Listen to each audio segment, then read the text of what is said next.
como deveria ser. Mande também aqui a sua opinião e vamos continuar analisando esse ponto, inclusive sobre a perspectiva da justiça, do direito. A gente conversa agora com Cláudio Justa, que é advogado criminalista e ex-presidente do Conselho Penitenciário do Estado do Ceará, que inclusive atuou na área da segurança pública com foco no sistema prisional. Cláudio Justa, muito bom dia. Seja bem-vindo também aqui ao nosso O Povo News. Qual o impacto, na sua visão, de uma medida como essa? De que forma ela pode alimentar a impunidade e o combate à corrupção na medida em que atua aí diretamente nesses processos criminais? Muito bom dia. Bom dia, Ítalo.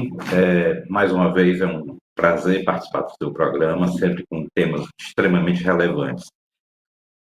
A questão que chama PEC da blindagem é uma tentativa de exatamente restaurar, né, com algumas ampliações, aquilo que seria o texto original da Constituição de 88. Agora, nós temos que entender em que contexto esse texto vai surgir.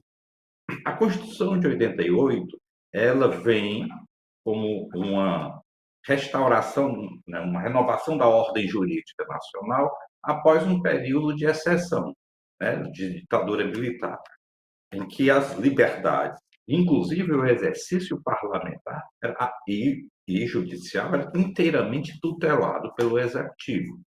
Então, o que é que se propôs ali, né? Partiu de um conceito de Constituição que é bastante conhecido, né, do Carl Schmitt, né, que é a decisão fundamental de um povo, para exatamente conceder àqueles que eram eleitos, aqueles que tinham representatividade popular. Por isso nós temos uma forma tanto híbrida entre presidencialismo e parlamentarismo no constitucionalismo brasileiro. Então, um dos objetivos era exatamente, nitidamente, blindar o parlamentar que foi eleito, ou seja, que era representante popular, de ações políticos-jurídicos que pudessem embaraçar o seu exercício. Então, o foco estava exatamente em impedir, por exemplo, que ele fosse reprimido em participar de certos movimentos sociais, de manifestar-se, né, de ter sua opinião, de divergir, inclusive, do executivo, enfim. E, quando se fala da seara penal, do crime comum, se está dizendo o seguinte: é necessário que essa mesma casa autorize o judiciário, uma vez que esse indivíduo é detentor de mandato, ou seja, ele é delegatário do poder popular, então ele é parte de outro poder, que esse outro poder autorize a ação penal, né, contra ele. No caso, os crimes que nós chamamos crimes comuns, né, de ordem penal, na seara civil, não.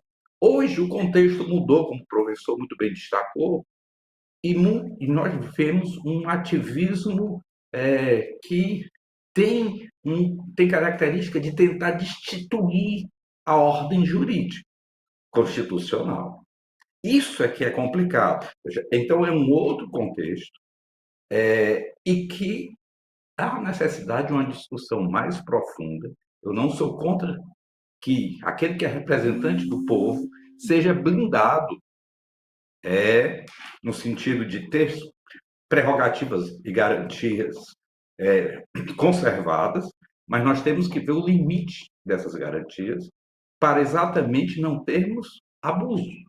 Você não pode simplesmente pregar em nome da imunidade. Você não pode simplesmente pregar golpe militar dentro de um país.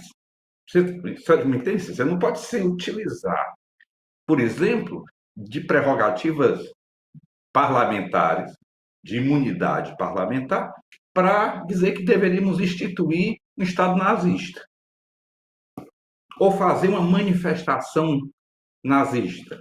Vamos supor. Estou dando esses exemplos extremos, mas que já não são tão extremos. Nós chegamos a ter aqui movimentos, né, nitidamente de natureza golpista, né, dentro da Câmara.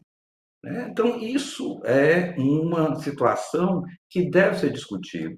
Eu acho que o Judiciário não deve concentrar atualmente, como tem concentrado, muito poder. Eu acho que o Judiciário deve ser, assim, retornar aos seus limites constitucionais, para, claro, que aquilo que nós estamos chamando de ativismo judiciário, ele tem uma razão, ele tem um contexto histórico para estar existindo. Professor